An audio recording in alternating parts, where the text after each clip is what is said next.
Again and again, the Atlantic left Garfield on the same stretch of western France, not the cartoon. Pieces of a telephone, an orange face, a keypad, a coiled cord, sometimes an almost complete body with eyes designed to open when the receiver was lifted.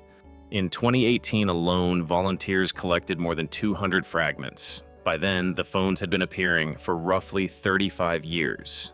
The obvious explanation was a lost shipping container, but nobody could find it, identify the ship, or explain why the pieces kept returning to the same coastline. The answer was eventually found inside a black sea cave that could only be entered at low tide, but what they found inside solved only half the mystery. The object itself was hard to mistake. This was the Garfield novelty telephone, a bright orange plastic cat wrapped around a working landline. Lift the receiver, and Garfield's eyelids opened, put it back, and he went to sleep. Volunteers found heads without bodies, bodies without receivers, loose paws, numbered keypads, black internal parts, and cables tangled in seaweed. Some pieces were sun-bleached, others were cracked, scraped, or covered in marine growth. They did not appear once after a single storm. They kept appearing across years, then decades. People who had seen the pieces as children were still finding them as adults. This did not look like a random debris passing through. It looked like one old accident that had never stopped happening. The environmental group outlives had been collecting the fragments and documenting where they appeared. Their working theory was simple. Somewhere nearby, a lost container was still trapped beneath the water, releasing pieces whenever storms and tides disturbed it. The theory explained the quantity and location. What it did not provide was proof.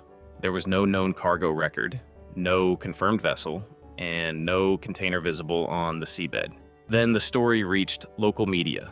A farmer named René Morvan contacted the group with a memory from the early 1980s. After a violent storm, he and his brother had followed Garfield phones from the shore toward a sea cave. Inside, Morvan remembered seeing a damaged shipping container and piles of the orange phones. He had known the likely source for decades. The problem was getting back inside. The entrance was exposed only during a strong low tide. Missed the window and the route disappeared beneath rough water. On March 22, 2019, members of outlives went with Morvan to the site. They crossed slippery rocks, squeezed through a narrow opening, and moved roughly 30 meters into the dark. The metal container had mostly vanished. Decades of salt water had torn it apart, but the cargo remained.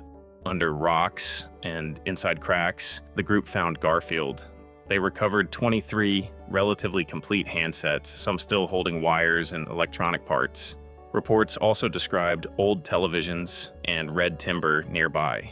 Storms could push objects deeper inside. Other tides could pull smaller pieces back out, sending another orange fragment toward the beach. After 35 years, there was finally a physical source. For a moment, the mystery seemed finished. Except the cave proved only that at least one container of Garfield phones had reached this coast.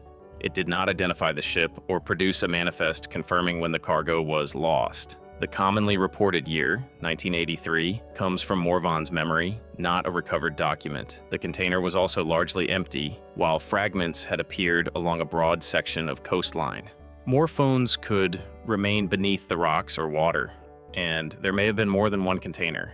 The discovery answered. Where were at least some of the phones coming from? It did not fully answer. What happened to the shipment? The expedition found the mechanism, not the complete history. The cave explained the deliveries. The ocean kept the paperwork. The Garfield phone belonged to a world of landlines and plastic novelty electronics.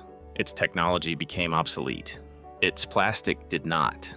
A lost shipment became an accidental environmental experiment lasting decades. Every battered face and loose keypad showed how long plastic can remain recognizable after the product itself has vanished from ordinary life.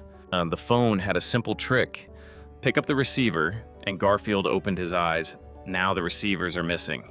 The network is gone. Yet the fragments keep returning. Somewhere around those cliffs, the Atlantic may still be holding more of them.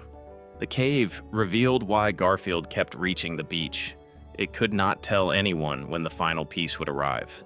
The ocean never really threw the phones away. It only delayed the delivery.